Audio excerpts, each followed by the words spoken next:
A informação que a gente estava discutindo ontem era que a gente ficou de analisar os conta corrente, a informação que tinha.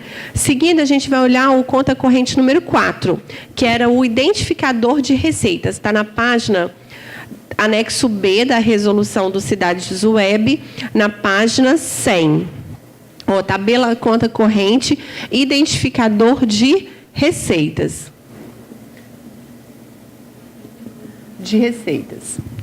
Qual vai ser a primeira informação que eu tenho? Primeiro, aonde que ele está vinculado.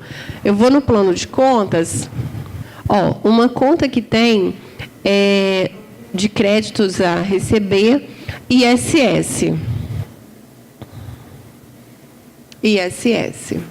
Então, vai ser a conta ISS, vai ser a conta contábil 211-01-07. Nossa, ficou péssimo. 211-01-07. ISS. Vamos supor que eu tenho de direito de créditos. Isso aqui é crédito a receber. Uma conta de ativo. O ISS, vamos supor que eu tenha 30 mil para receber. Esse é um lançamento de impostos por competência. Eu vou lançar uma VPA e um direito a receber.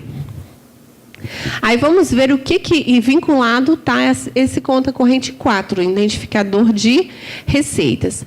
No anexo B, qual a informação que ele pede? Ó, detalhar as movimentações dos créditos tributários a receber, dívida ativa e crédito de transferência. Então, esse conta corrente está vinculado a essas receitas, essas contas contábeis. O primeiro campo vai ser qual? O primeiro detalhamento na informação vai ser o quê? 04, que é o quê? O número da tabela do conta corrente. Vocês estão ficando fera, hein? Isso que eu gosto. Depois, eu vou fazer o seguinte. Ele vai pedir para eu identificar qual a receita que deu origem a esse crédito. Aqui ele vai detalhar, vocês vão olhar que cada código desse aqui está vinculado com uma tabela auxiliar. Ó. Código da receita, categoria econômica, origem, espécie, rubrica, alínea e subalínea. Questão de concurso, lembra? Para a pessoa ficar se perdendo. E aí, cada linha dessa daqui, qual vai ser o tamanho? Ó, 04, depois eu vou ter um X. Fala para mim ali, X. Depois eu vou ter outro X, 2XX e... Não é 2, gente. Eu não estou cega ainda, não. Ó, 2 e 2. Aonde vocês viram 3? Tá, tá. Tem razão. Tem mais um X aqui. Ah, não era 3. Eu achei que era 3 juntos. É, X, 1, 2, 3, 4. Isso. Aí nós vamos buscar na tabela. Provavelmente, créditos a receber na conta de ISS, qual a receita orçamentária que deu origem a esse crédito? Não vou dever nenhum chocolate para ninguém até o final do curso? Olha só. Aqui eu lancei uma VPA, porque eu estou com uma conta de crédito a receber e de quê? Decorrente de ISS a recolher. Então, lancei uma VPA de impostos contra um direito a receber decorrente de ISS. Quando esse crédito for recebido, em qual receita orçamentária que eu vou dar entrada? Yes! Isso! Simples assim. Às vezes o simples a gente... Será que é isso mesmo que a pessoa... Então, vamos achar ISS. ISS, o primeiro código é o quê? ISS é o quê? Receita... Não, você não ganhou, que você tudo tibiou. Mas eu trago chocolate amanhã. Receita corrente, ó. ISS é uma receita corrente. A segunda informação, ela é o quê? Tributária, de contribuição, patrimonial, agropecuária, é tributária. Então, vai ser um outro um aqui de receita tributária. Vamos ver se eu sei fazer isso até o final, hein, gente? Depois... Voltar? Vai faltar quadro, vai. Categoria econômica, espécie, origem, espécie. Ela é o quê? Impostos, taxas, contribuição de melhoria. Impostos. Vai ser um também.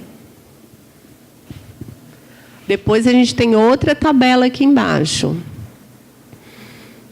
Ó, tabela 4.4. A rubrica que eles querem é imposto sobre patrimônio e renda, imposto sobre produção e circulação. Aqui. 3.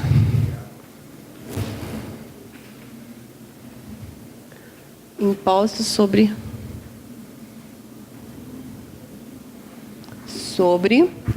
a produção e a circulação. Vamos para outra tabela. Ah, meu voltou.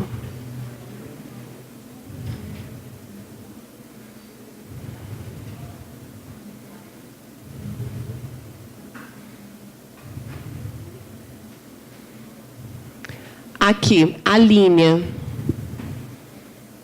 Vai ser o... Então, eu escrevi errado. Ah. Não, tá aí, é 0,5. Imposto sobre serviço de qualquer natureza. Vai faltar quadro. Olha lá. Imposto sobre serviços de qualquer natureza.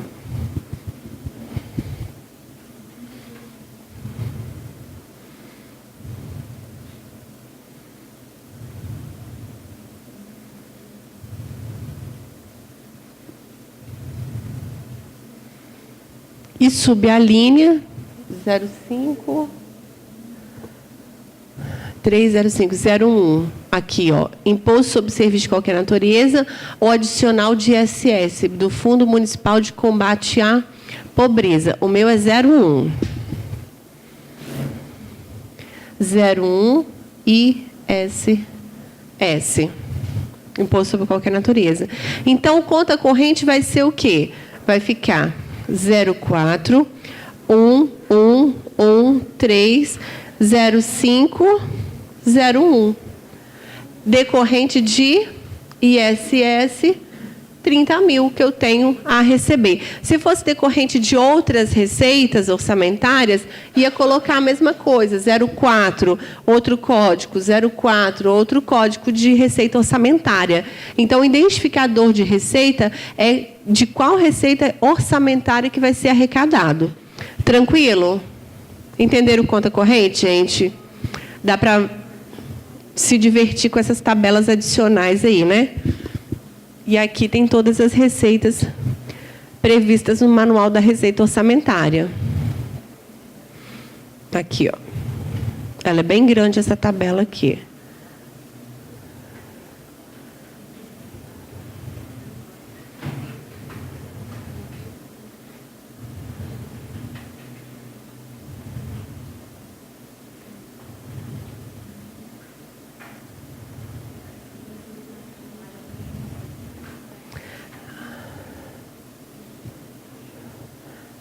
Agora, eu quero que vocês deixem esse arquivo aberto nessa página 139, que é de elemento de despesa. Esse arquivo que é o que nós vamos trabalhar agorinha. Vai ser elemento de despesa, tabela auxiliar 7.6, página 139.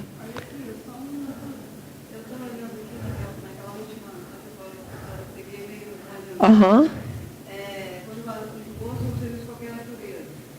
Uhum.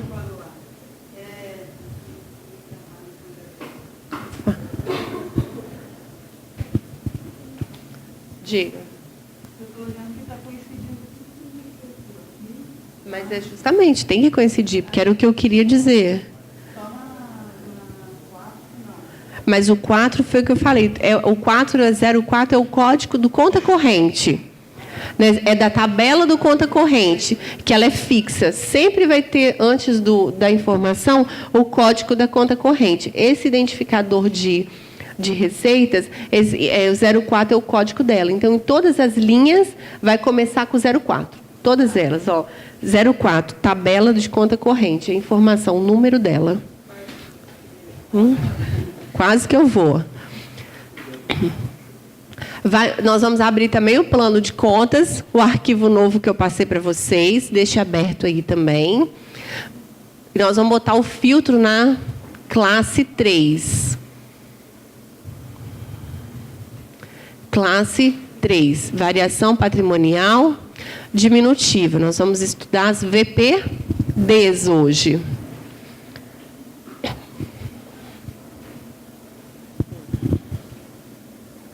Não, eu sempre fico na frente.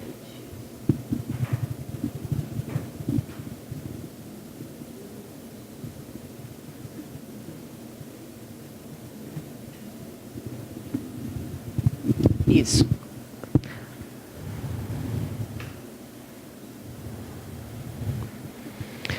Tirada a dúvida do conta corrente de ontem, em relação a outra dúvida que foi levantada para o nosso colega, esqueci só seu nome, Eduardo, a respeito, lembra da forma de encerramento de faturas a receber. Eu fui lá com o pessoal do Cidade Web e eles olharam que faturas a receber, a consolidação estava como NENC e as intra e inter estavam como encerramento no mês 13. Eles ficaram de olhar nos arquivos anteriores, que eles estão achando que é um erro que está lá. Se for um erro, eles vão promover a retificação. Mas não tinham percebido, não. Eles acharam estranho também, mas o rapaz que fazia essas conferências estava... já tinha trabalhado pela parte da manhã. Eles iam passar hoje, depois eles iam me dar a resposta. Então, provavelmente, eles acham que está inconsistente aquela informação do encerramento das faturas a receber. Que a fatura a receber consolidação está dizendo que não encerra. E as intra e inter está dizendo que encerra no mês 13. E que não era para encerrar porque não está vencido ainda, era para ficar lá. Eles vão dar uma olhadinha no plano de contas que eles estão achando que tem uma inconsistência. Mas vão confirmar para mim, eu acho que até o final do curso eu tenho informação. Outra informação que alguém me perguntou foi a respeito da diferença das aplicações financeiras, que era um grupo do ativo realizava a longo prazo, e tinha um grupo de investimentos permanentes, que tinha o grupo de aplicação financeira do RPPS dentro de investimentos. Ontem eu procurei achar a diferença em tese. As duas diferenças que eu achei, mandei até um e-mail para o Paulo Feijó e para os meninos lá do Tesouro Nacional, de madrugada ontem, mas eles não me responderam ainda não. Acho que tem que acordar primeiro, né? Mas acho que dá para responder. Se eles responderem até o final do curso, eu passo a resposta para vocês. Que no grupo de crédito a receber de longo prazo, investimentos, aplicações financeiras, investimentos e aplicação financeira, lá está dizendo que é aplicações em mercado aberto, né? E tem até a própria compra de ações. A princípio, os órgãos públicos não compram ações direto, ele não vai na bolsa comprar ações. Ele aplica em dinheiro através de fundos de investimento de ações, em fundos de ações. Então, lá do RPPS tem aplicação em fundos de ações. Então, assim, eu achei que aquilo ali era só para separar o grupo de aplicação normal, de quem pode operar no mercado aberto, e da aplicação do RPPS, a princípio. Então, assim, eu pedi a explicação que Feijó conhece bem mais o plano de contas e o mercado financeiro também. Então, assim, a princípio, tem um grupo de investimentos permanentes, para o RPPS, mas eu até achei estranho, porque em investimentos permanentes, diz que são investimentos que você faz em outras empresas societárias, em cotas, né, investimento em empresas societárias e tal, e que aquilo não faz parte da atividade da empresa. Lembra que não está sendo utilizado na atividade operacional da empresa. Lembra? Eu tenho um imóvel, eu não estou usando o imóvel na minha atividade normal, nem para saúde, administrativo, educação, nada. Eu resolvi alugar e oferir renda desse imóvel. Então, eu classifico ele como um imóvel de investimento, porque eu não estou usando. Só que os institutos, dentro da aplicação de investimentos, ele bota os RPPS, mas para mim, RPPS está ali para fazer dinheiro. Ele não é um aplicador institucional, igual um fundo que é uma operadora que é criada para criar fundos e operar no mercado. Mas ele está ali para o quê? Para administrar ativos e passivos. Ele tem que gerir receitas, investimentos para conseguir oferir esse rendimento para ajudar a pagar a aposentadoria no futuro. Então, quando ele está classificado dentro de investimentos, ele era como se, tipo assim, eu não estou usando esse dinheiro na minha atividade operacional, eu vou lançar a mão dele em investimentos. Mas, hoje eu não estou usando ele na minha atividade operacional, só se a gente interpretar dessa forma. Eu achei também uma apresentação da Diana, mas também não falava dessa diferença. Só falava do investimento de curto prazo e longo prazo. Só botava 1.2, que era ativo não circulante. Mas não chegava a separar esses dois grupos. Mas qualquer coisa, se eu tiver informação até o final do curso, eu passo para vocês. Mas em que pese, a gente tem que olhar. Eu estava pensando que a maioria das pessoas se classifica dos institutos no grupo 1.1.4. Que é no curto prazo. Mas quando você tem um título, uma aplicação que você tem só a intenção de resgatar em 2020, em 2018, ele não pode ficar no curto prazo. Ele tem que ficar no longo prazo. E eu vejo, assim, nos balanços, eu vejo pouca gente. Ontem eu estava pensando, quando eu estava estudando isso lá em casa, poucos institutos estão classificando esses investimentos com longo prazo.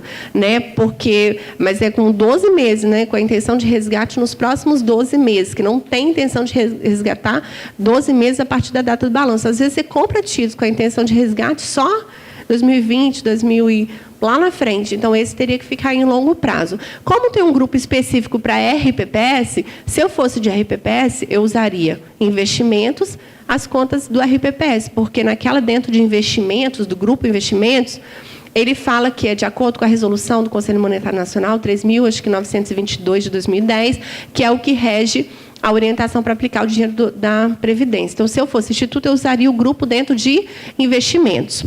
Se eu fosse a prefeitura, eu usaria o grupo de aplicações financeiras, porque eu não posso, eu sendo prefeitura, classificar dentro daquele que está específico para RPPS. Então, eu usaria créditos de longo prazo, aplicação financeira, aquele grupo de aplicação financeira. Então, assim, eu separaria desse jeito. Tranquilo? Tem mais alguma dúvida que eu fiquei de responder? De ontem, tinha aplicação, os conta corrente. Acho que foi só isso. Se eu esquecer, alguém me lembra.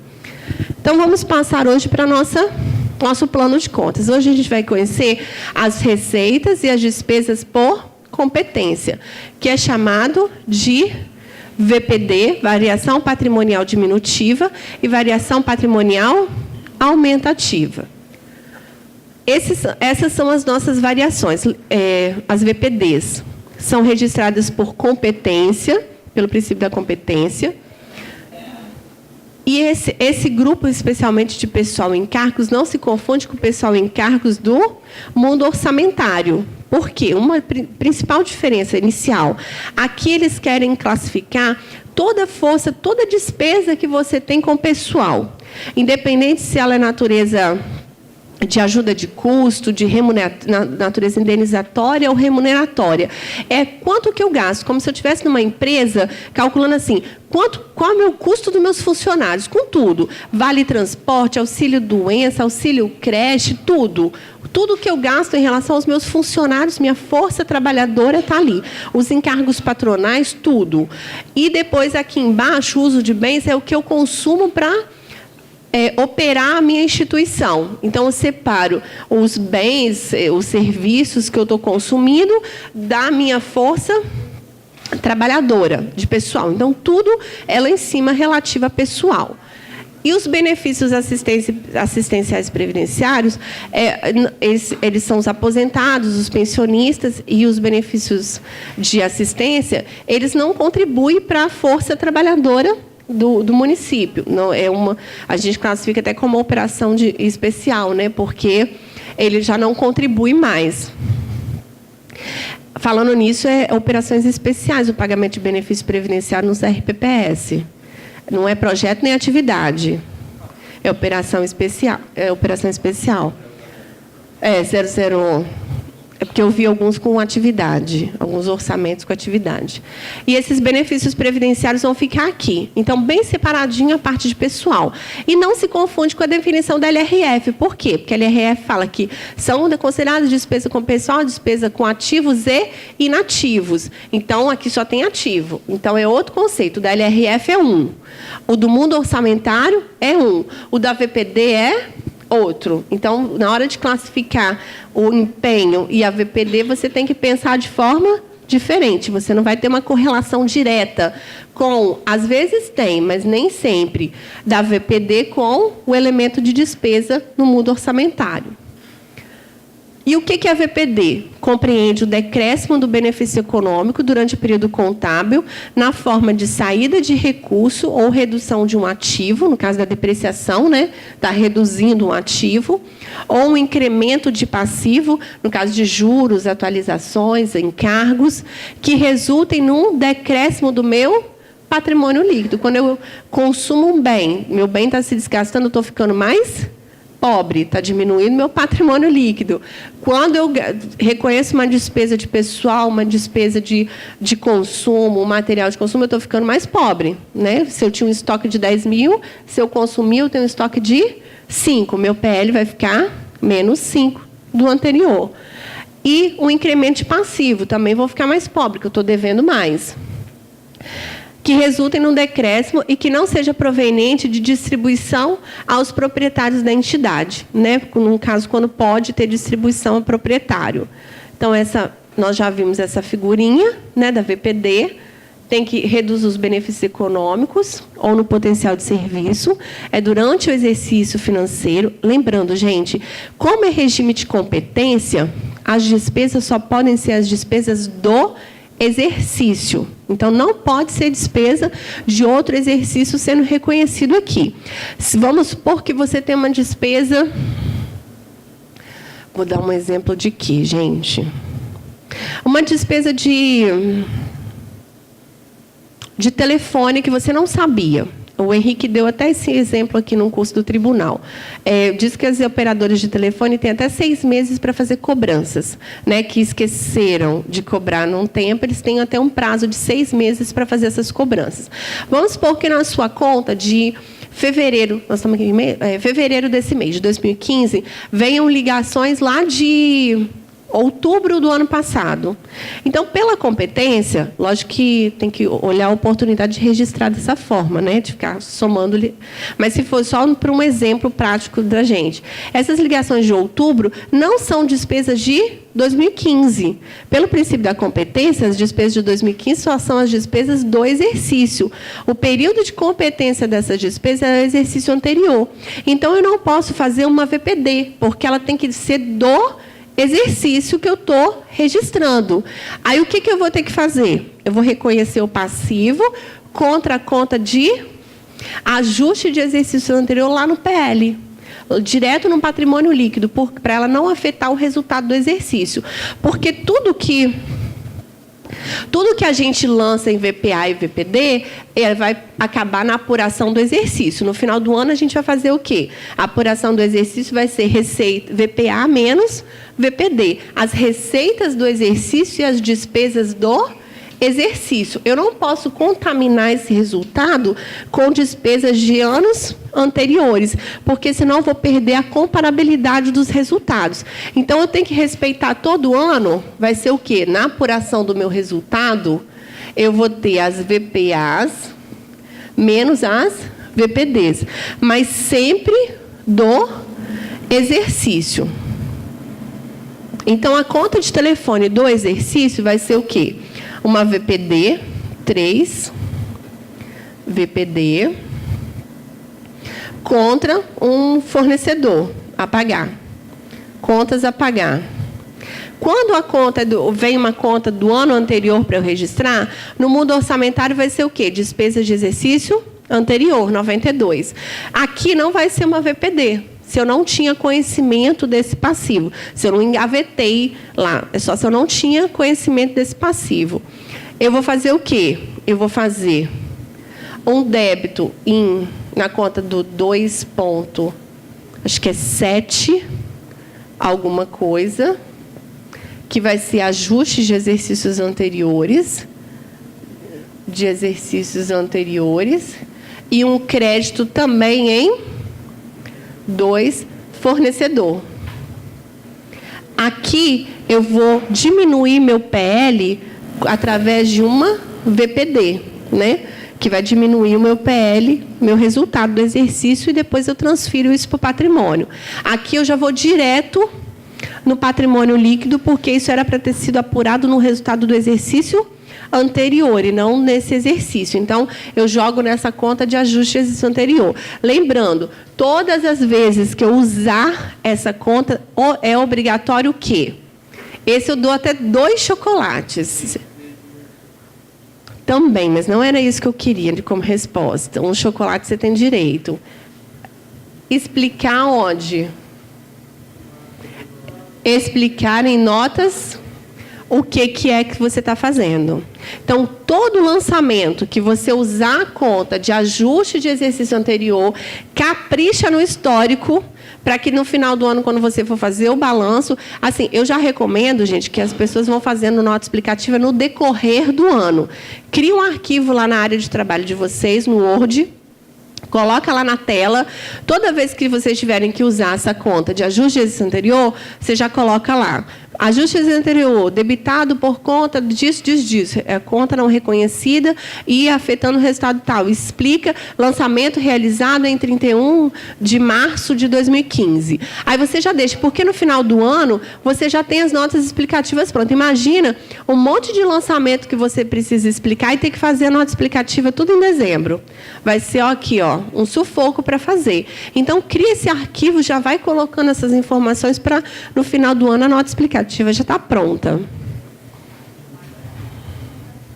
Então, sempre lembrando, se for despesa do exercício, é VPD. Se não é uma despesa do exercício, eu vou jogar contra ajuste de exercício anterior. Lembrando que se eu já conhecia aquela conta em 31 de dezembro, ela estava na minha mão, eu tinha que ter feito o quê? Eu tinha que ter registrado uma VPD contra um passivo de fornecedor a pagar com atributo P. Eu não poderia, assim, então, se eu já tinha conhecimento, eu não posso fazer esse procedimento. Eu tenho que registrar no final do exercício e não no exercício subsequente, porque o ideal é que tudo seja registrado no exercício para você cumprir os princípios fundamentais, os princípios de contabilidade, especialmente da competência. Então, não é para você deixar de... Você tem que registrar o máximo que você puder dentro do exercício. A conta de ajuste de exercício anterior é uma exceção a ser utilizada. Tanto que é uma exceção que toda vez que você tem que usar, você tem que explicar. E se você começar a explicar coisa demais, o Tribunal de Contas adora ler as notas explicativas. Então, é melhor não ficar... é um procedimento de exceção, não é um procedimento de regra. A regra é registra a receita e a despesa no exercício por competência. Não tenho dotação, registra um passivo P. E depois, no próximo exercício, faz despesa de exercício anterior e troca o atributo de P para F. As características. Como era tudo igual, eu já passei para a tabelinha. As contas de VPDs, todas elas têm natureza devedora, né, de despesa. Todas elas têm saldo devedor, todas elas têm natureza de informação patrimonial, que são as contas de resultado, de apuração do resultado patrimonial do exercício. Não se aplica o ISF, porque o ISF é só no ativo e no passivo. A movimentação dessas contas pode ser devedora bilateral, pode receber tanto débito quanto crédito. Geralmente, no decorrer do exercício, elas recebem débito, que a natureza dela é devedora, e no encerramento ela recebe um crédito para transferir o resultado, o saldo de movimentação dela para resultado do exercício. Então, geralmente, ela recebe o ano todo débitos. E no final do ano, eu pego e dou um crédito nela para transferir o saldo para apuração do resultado do exercício. A variação, ela não inverte saldo. Não pode ficar com saldo credor. Saldo da conta, né? Você não pode inverter saldo. Todas elas se encerram no mês 14. Então, o mês 14 vai encerrar todas essas VPDs. E tem um só conta corrente, que é o órgão recebedor. né, da VPD. Quando você faz as transferências financeiras, ele pergunta para quem você está transferindo o dinheiro, né, fazendo a transferência financeira. Então, tem o conta corrente 29, né, quando a gente for olhar o grupo, geralmente 3.5, que está essa conta corrente vinculada. Aqui, ó, nas contas de cota concedida, repasse concedido, ele quer saber para quem que eu estou repassando, quem está recebendo a minha cota, quem está recebendo o meu repasse, quem está recebendo a ordem de pagamento. Então, ele quer o detalhamento nessas contas aqui, tá? O conta corrente. Aí, nós vamos analisar as contas de pessoal e encargos.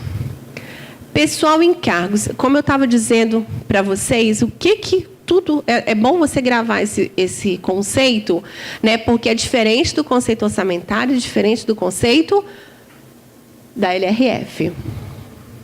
Compreende a remuneração de pessoal ativo civil ou militar, correspondente ao somatório das VPDs com, aí é uma luta, subsídio, vencimento, soldos, vantagens fixas variáveis, decorrentes de lei, decorrentes do pagamento pelo efetivo exercício de cargo, emprego ou função de confiança no setor público.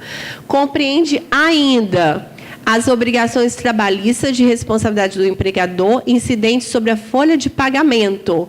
Então, todos os encargos incidentes de folha de pagamento têm que ser registrados dentro do grupo de pessoal e encargos. Contribuição à entidade fechada de previdência, benefícios eventuais, destacados dos custos para elaboração dos produtos vendidos e prestados. Então, pessoal encargo se separa em remuneração, propriamente dito, as obrigações trabalhistas incidentes sobre a folha. Então, sobre um prestador de serviço, não, só sobre a folha. Contribuições a entidades fechadas de previdência e os benefícios eventuais. As divisões desse grupo remuneração a pessoal, encargos patronais, benefícios a pessoal e outras VPDs. Vamos pegar o plano de contas, que eu quero que vocês tenham noção do que é isso. Está na página 76 do plano de contas, 76. Ontem eu falei com vocês que a União estava com uma minuta para estabelecer os novos prazos. Eu achei a minuta, ela estava em consulta pública no STN, enorme, 32 páginas. Ela está explicando os procedimentos e dizendo assim, em tese, ela está dizendo que vai ter uma nova revisão do manual, tem um cronograma para revisar, que eles vão colocar os conceitos das IPSAs também, numa ação conjunta com o CFC, para estabelecer os procedimentos já de acordo com as IPSAs, e vai estabelecendo os prazos. O prazo, e separa o prazo, bota a fundamentação legal e bota o prazo que é para ser cumprido. Ele está colocando aqui os créditos tributários e não tributários. Eles colocaram que para fazer isso, você precisava implantar nota fiscal eletrônica, é uma sugestão, eles falam, mas que para que funcione o direito, você teria que interligar o sistema de arrecadação, o sistema de dívida ativa. Então, eles dão prazo para reconhecimento dos créditos tributários até 2020, que no nosso calendário aqui é 2015, 31 de dezembro de 2015. Aqui seria prorrogado para 2020. Os demais créditos que ele mostra aqui é 2018, mas a dívida tributária e não tributária e o ajuste para perdas continua 2015. Esse ele não prorroga, não.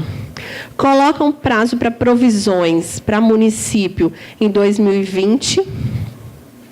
Coloca o prazo para bens móveis e imóveis, bens móveis e imóveis adquiridos a partir de 2016, vai ter que registrar automaticamente já pelo valor original da compra e fazer a depreciação.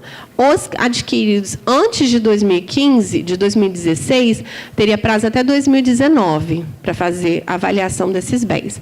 Os bens de infraestrutura 2023 e os bens de patrimônio cultural 2023. Depois, obrigações por competência vai para 2020, de empréstimos e de benefício empregado, provisão de férias, 13º, 2017. Ativo intangível, 2020, partir de 1º de janeiro de 2020. Investimentos permanentes a partir de 1º de janeiro de 2020. E aí ele bota um cronograma, só que a maioria, eu até mandei um comentário ontem lá para o Tesouro, porque é os prazos para município. E a maioria dos prazos para município está estabelecido a partir de 1º de janeiro de 2020. Então, em 31 de dezembro de 2019 tem que estar pronto. Só que 2020 é o último ano de mandato. E, geralmente, o último ano de mandato é já um mandato complicado, né? Para implementar as coisas. Então, mandei 6 procedimentos que já tinham que estar funcionando. É o ano que tem mais procedimentos para implementar. E aí, depois, no final, aqui ele coloca uma sugestão de cronograma pela ordem. O que tem que fazer primeiro para reconhecimento dos procedimentos patrimoniais por competência. É uma minuta ainda. Está em consulta pública para quem quiser mandar sugestão a respeito dos prazos até dia 30 de junho. E depois eu acho que eles vão analisar e publicar essa portaria no Ministério. O prazo para dar sugestões é 30 de junho. Então, assim, possivelmente, muito possivelmente, os prazos na União para os entes vai ser alterado. Depois, provavelmente, eles vão analisar aqui se eles vão ou não adequar esse prazo dessa portaria. Mas, de qualquer forma, está valendo o prazo que eu passei para vocês, porque isso é uma minuta ainda. Aí, olha só, na página, voltando aqui para nosso plano de contas, página 70. Eu queria saber quem de vocês está registrando nesse nível de detalhamento. Deixa eu abrir aqui. Espera aí, 76, desculpa, 76. A quebra desse grupo é o quê? Você tem que fazer uma folha do pessoal do regime próprio e uma folha do regime geral. Quem está vinculado, geralmente, são os comissionados, que estão vinculados ao regime geral, e quem tem regime próprio está vinculado ao RPPS. Então, tem que fazer uma folha. Primeiro passo, tem que fazer uma folha com centro de custo separado, para conseguir registrar. Só que, sinceramente, eu não entendi por que tanto nível de detalhamento para fazer um empenho. Porque, geralmente, você faz o quê? Você faz um empenho e, da contrapartida, você lança VPD. Imagina quantos empenhos você tem que fazer para botar aqui, vencimentos e vantagens, vencimentos e salários, adicional noturno, incorporação, abono de permanência, adicional de salário... Tem 36 subdivisões. Então, para a folha do regime geral, teria que fazer 36 empenhos. Do regime próprio, quem é vinculado ao regime próprio. Só que se tiver essas outras despesas variáveis aqui embaixo, tem mais 9. Então, são 36, vamos botar o 99, 37, mais 9, 46 empenhos para a folha do pessoal vinculado ao RPPS. Depois eu duplico porque tem um pessoal do regime geral.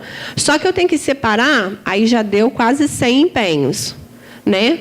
Só que eu tenho que separar também o pessoal da saúde, da educação, da assistência, geralmente de um monte de secretaria. Então, para fazer uma folha de pagamento, eu ia fazer aproximadamente 300 empenhos, 400 empenhos, se eu fosse fazer nesse nível de detalhamento. Eu, sinceramente, não entendi a necessidade desse detalhamento, porque se eu quero saber isso aqui, eu vou lá e peço o resumo da folha.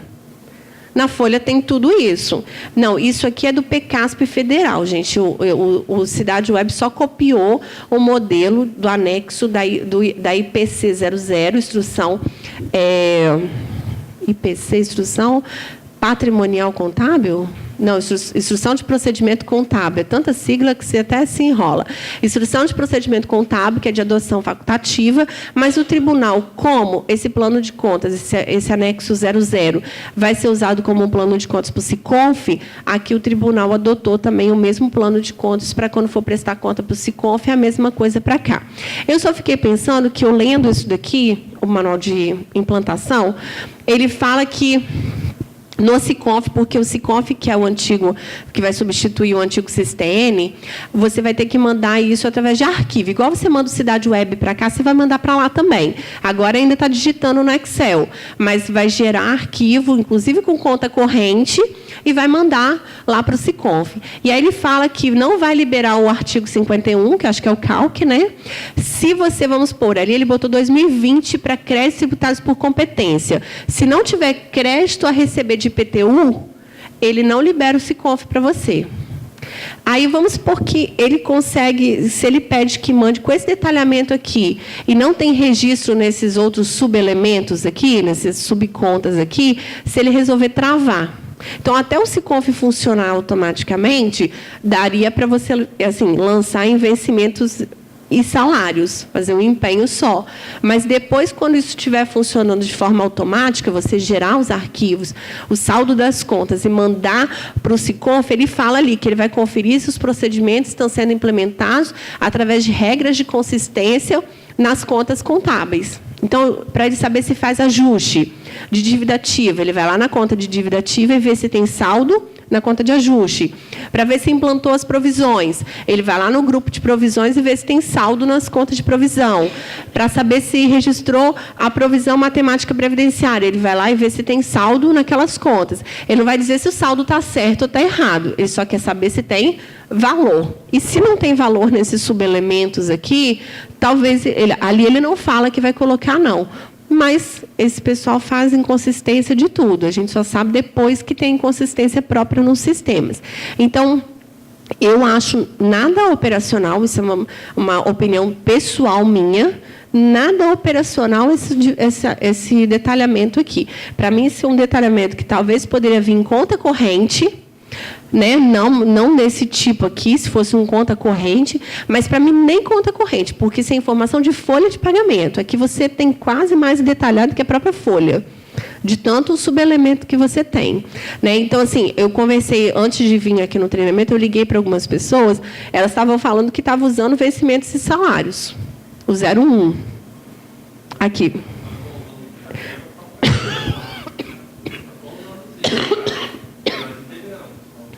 Mas integrado, os empenhos fazem todos automáticos. Aí dá para... Mas dá quantos empenhos na folha? Dá. Mas e as consignações depois? Dá fácil de pagar? De apropriar, vai tudo? Aí dá certo, tá vendo? Se tem um sistema integrado de folha de pagamento, você vai lá na folha de pagamento e fala assim, ó, salários, vai fazer a VPD no 31110101, né? E no elemento de despesa 11, 319011. Fazer um empenho no 319011 e uma VPD no 31110101. E os descontos. A mesma coisa, férias, todos esses aqui você tem que configurar. Cada vencimento da sua folha, cada rubrica da folha de pagamento, você configura dizendo qual o código orçamentário, qual o código da VPD e qual é o código do passivo que você vai lançar, que você vai pagar. Então, cada rubrica da sua folha, hora extra, adicional de férias, mas e quando é de comissionado diferente? Vai ter que fazer 2? A mesma verba, vencimentos e salários, paga tanto o servidor do efetivo, do RPPS, como do regime geral. Mas aí você bota os 2 códigos, aí ele usa de acordo com o regime. Por regime. Tá. Então, tem que configurar tudo, todo ano. E se muda o plano de contas, em dezembro você tem que ir lá e alterar tudinho na integração do sistema. Aí dá para fazer, mas manualmente é impossível fazer, só se você tiver com o sistema integrado para fazer essa VPD nesse nível de detalhamento que está aqui. Mas, assim, para mim, eu não gosto desse detalhamento desse jeito aqui. Eu, particularmente, não gosto. Tipo assim, eu poderia analisar a informação, talvez eu viria muito mais informação se tivesse um outro tipo de agrupamento. Se fosse, talvez, servidor efetivo, comissionado, DT, de um outro tipo, mas simplificar mais, que você vê a informação mais clara. Esse tipo de informação aqui, se eu quisesse fazer uma análise, eu pegaria o resumo da folha e analisaria. Então, você tem uma informação duplicada, enquanto, geralmente, a informação por tipo de contratação, estou sugerindo, eu não tenho em lugar nenhum, só se eu pedir a informação para a folha. Então, e às vezes era uma informação importante, saber se a prefeitura está sobrecarregada de estagiário, que teve até uma reportagem, que vocês viram que os tribunais são carregados pelos estagiários? 3-1. Eu nem sabia disso. Eu não sei, mas saiu na reportagem, eu não gravei os dados, não. Aqui tem muito estagiário, mas não é tanto assim, não. Assim, nessa proporção, pelo menos é o que eu acho, porque, gente, a gente pensa que não, mas o tribunal tem mais de 500 funcionários. Você não conhece todo mundo. Você geralmente vai na sua sala, trabalha e anda em alguns setores, mas você não conhece todo mundo, né? Que é muito funcionário. Você pensa que não, são aproximadamente 500 servidores. Então, olha só.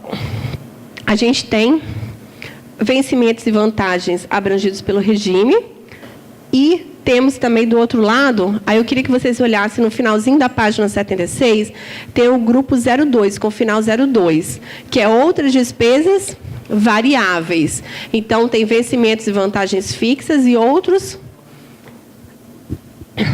despesas variáveis. Geralmente, vencimentos e vantagens fixas, qual vai ser a correlação com o elemento de despesa orçamentário? Vai ser o 11, vencimentos e vantagens fixas, que é similar. Aqui tem uma correlação. Igual outras despesas variáveis, eu tenho o elemento de despesa 16, que é outras despesas variáveis. Então, quando eu faço um empenho no 16, muito provavelmente eu vou fazer uma VPD nesse grupinho aqui de outras despesas variáveis. Tenho também indenizações e restituições trabalhistas. Isso no mundo orçamentário eu empenho no elemento 94. Aqui na página, no início da página 77. Depois eu tenho também ressarcimento de pessoal requisitado. Isso eu empenho lá no mundo orçamentário, no elemento de despesa 96. E quando eu vou fazer a VPD, vai ser nesse grupo aqui também. E sentenças judiciais, que não tinha. No início, sentença judicial estava bem difícil para gerar a VPD. Agora tem a sentença judicial. Depois vai repetir a grande maioria, para quê? Para a remuneração de pessoal ativo do regime geral, que é outra quebra que tem ali. Então, a gente tem uma quebra dos servidores para o regime próprio e para o regime geral. Aí, de novo, vai vir toda a remuneração do regime geral, de vencimentos e vantagens fixas, e aqui no finalzinho da página 77, tem as VPDs de despesas variáveis. Virando a página, na página 78, eu tenho ainda sentenças judiciais referentes ao pessoal do regime geral e tenho a contratação por tempo determinado. É engraçado que ontem eu estava olhando essas contas com os detalhes e a primeira conta, página 78, ali, ó, contratação por tempo determinado. O primeiro detalhamento dele é salário contratado temporário.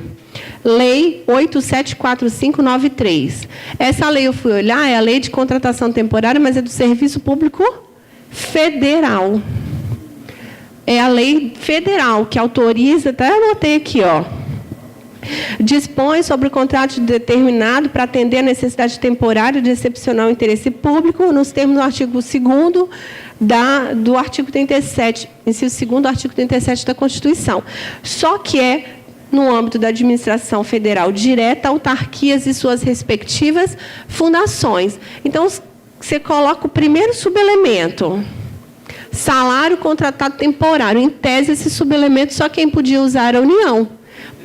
Só que não tem outra opção, né? E embaixo, que é legal que no mundo orçamentário a gente faz diferente, lá no subelemento 25, tem as obrigações patronais decorrentes da contratação temporária. Também vai ser aqui que vai ser registrado, tá?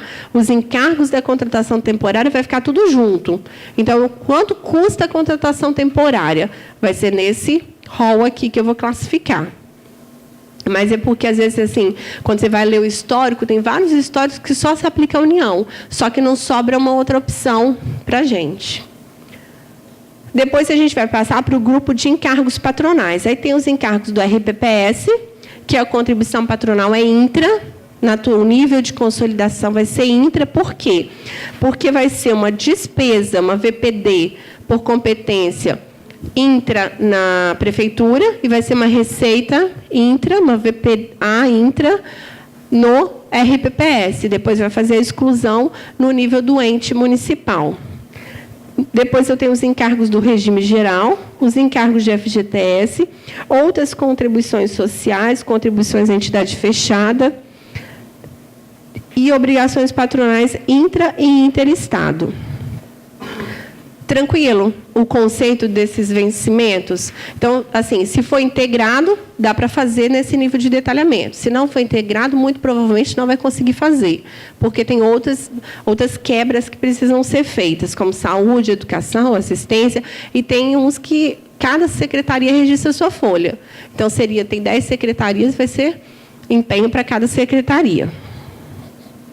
Depois nós vamos pular para o grupo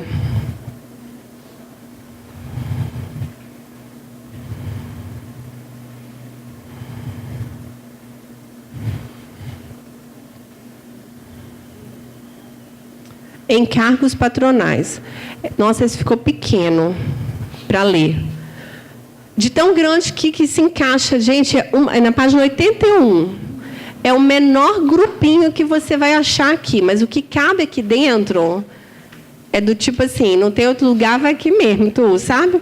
Desse jeito, ó, compreende o valor das variações patrimoniais diminutivas com benefício devido à pessoa civil e militar.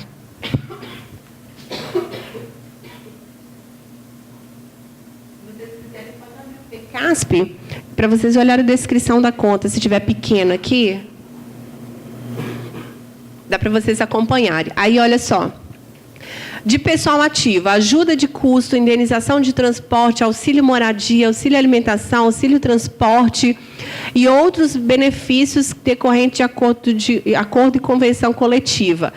Para os militares, adicional de compensação orgânica, mas ninguém tem militar, né? Que é todo mundo estado, município, mas no estado tem as VPDs de militares específicas. Ó. É o esforço físico que os militares fazem. E não podem ser classificados nesse grupo, não pode. Tem o que pode e o que não pode.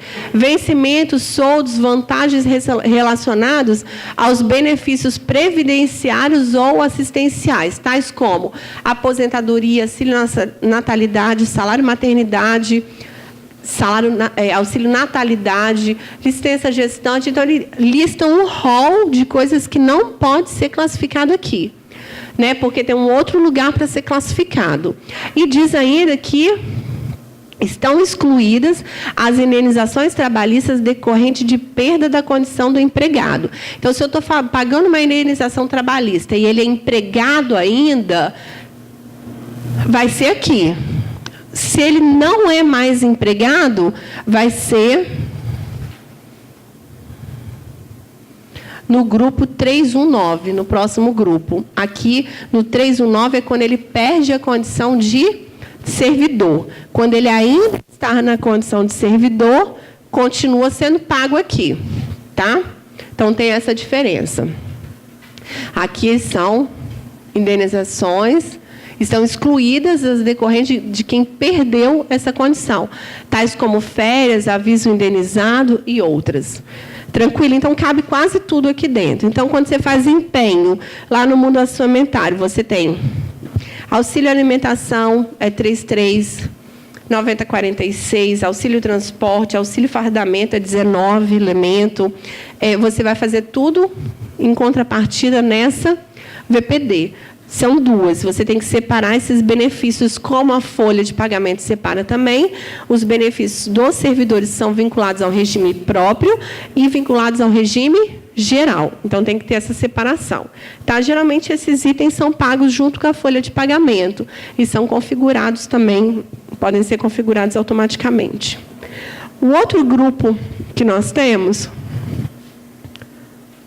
é Outras variações patrimoniais diminutivas. São as outras relacionadas com pessoal em cargos não abrangidas nos itens anteriores. É a página 82. Ele tem duas quebras. Indenizações e restituições trabalhistas daqueles que perderam a condição de empregador. Pessoal requisitado de outro órgão, quando você está pagando, né, ao outro órgão, tem um servidor cedido no seu município e vai devolver o dinheiro do salário deles. E outras variações que não conseguiram se encaixar, de pessoal e de encargos. Né? Se não conseguiu classificar, tem essa opção do outros. Agora nós temos outro grupo. Né? Então, tudo que é relacionado a pessoal, força trabalhadora, contrato temporário, locação de mão de obra, vai estar tudo nesse grupo. Aí nós temos o grupo de benefícios previdenciários e assistenciais. Aqui, o que a gente vai classificar nesse grupo? As variações decorrentes de aposentadorias, pensões, reforma e reserva. Alguém sabe a diferença? Isso é sacanagem também, né, gente? É para militar. Quando os militares eles não se aposentam, os militares vão para reserva remunerada, primeiro, ficam lá. Se o Estado, por um tempo, precisar deles, pode ser convocado. Depois que ele entra em reforma, ele aposentou de vez. Chama a aposentadoria de um militar, chama reforma. Aí, quando ele está reformado, ele não pode ser mais convocado. Então, tem um estágio que ele fica na reserva. E depois ele é transferido para a reforma. Então, essas são as aposentadorias dos militares. E outros benefícios de caráter contributivo, né? Porque do RPPS, do Regime Próprio de Previdência, e do Regime Geral, bem como as ações de assistência social. Aí ele fala o que é ação de assistência social. São as políticas de seguridade não contributiva. Por quê? Você só tem direito à aposentadoria se você pagar. Quando a pessoa não paga e não tem condições, você tem as políticas de assistência social, que são os auxílios que são concedidos, benefícios de prestação continuada e outros do aluguel social, outros que são dadas de forma eventual para cobertura de alguma necessidade. Mas isso não decorre de contribuição, é arcado pelo Tesouro. Na garantia, né, não contributiva, visando o enfrentamento da pobreza, a garantia dos mínimos sociais, ao provimento de condições para atender contingências sociais e a universalização dos direitos sociais. Isso é lindo. Né? Poema isso. Aí, como é que se divide esse grupo? Agora a gente está na página 83. Acompanha aí o que classifica dentro desse grupo. Eu tenho 3.1, aposentadorias e reformas, 3.2, as pensões, 3.2.3, benefícios de prestação continuada, 3.2.4, os benefícios eventuais, 3.2.5, as políticas públicas de transferência de renda e outros benefícios previdenciários e assistenciais. O que a gente classifica dentro de aposentadorias e reformas? Ó, olhando aqui, eu tenho duas quebras. Ó. Tem as aposentadorias do RPPS e tenho outras aposentadorias. Alguém está com o plano aberto? Pode ler o que é outras aposentadorias para mim? Aqui, o histórico.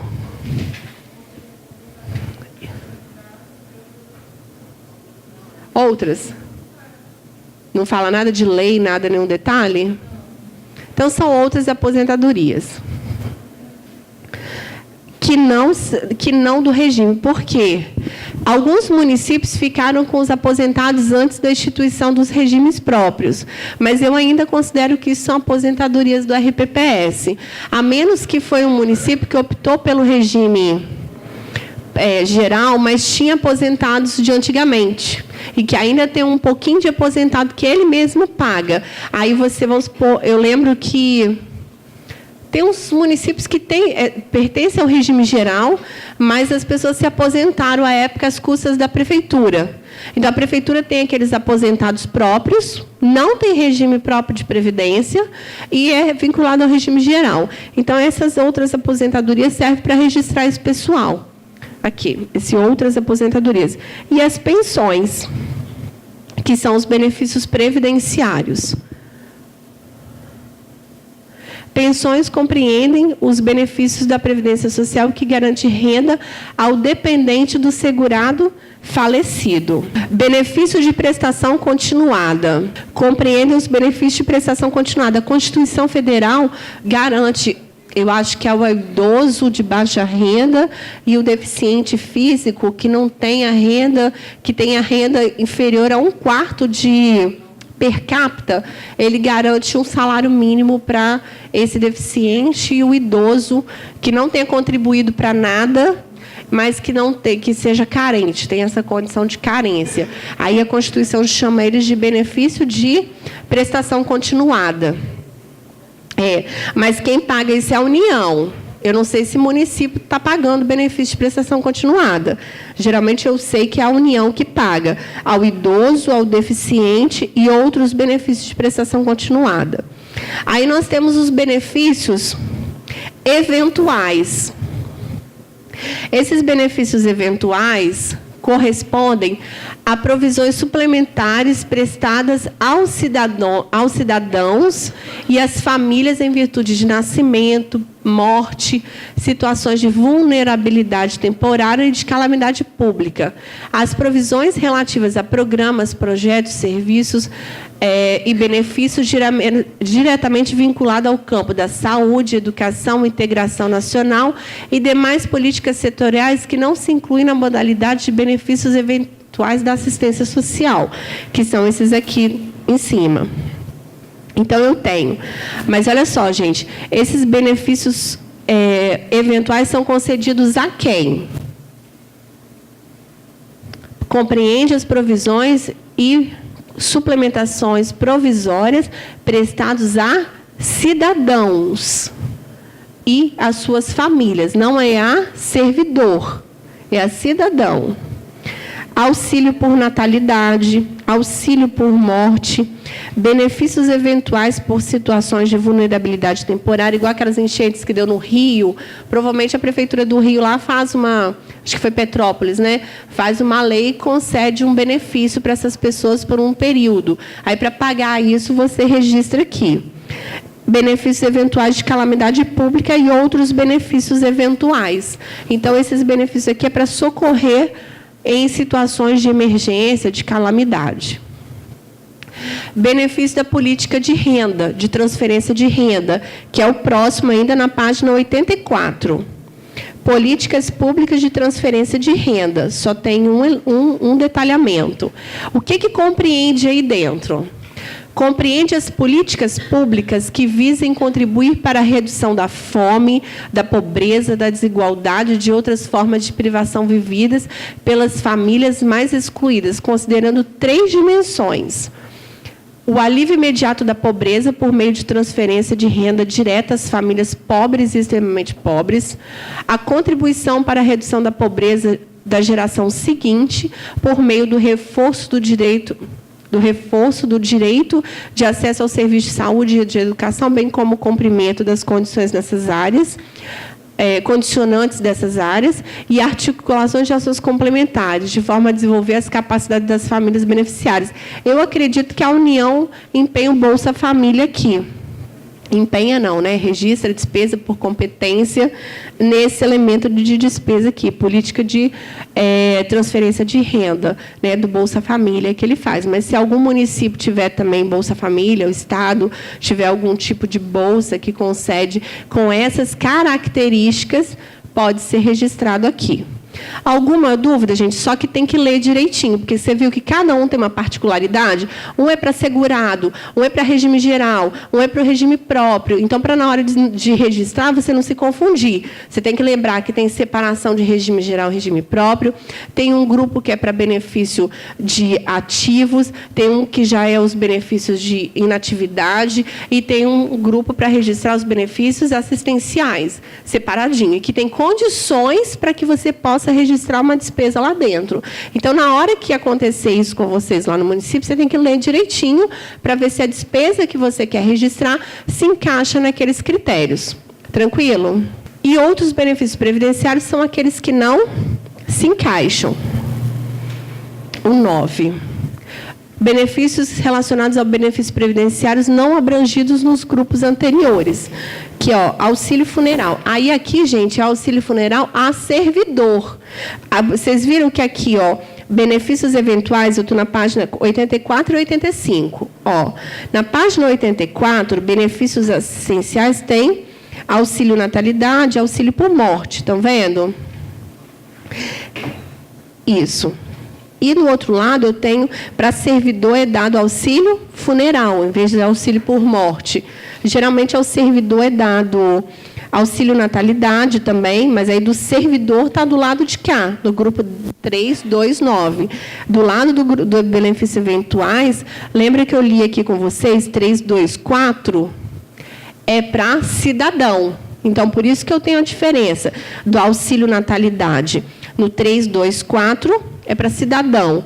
O auxílio natalidade em 3291104 é para servidor ativo e inativo. Ok? Então, tem diferença de um grupo para o outro. É o mesmo nome, mas a classificação. Um é para cidadão e o outro é para servidor.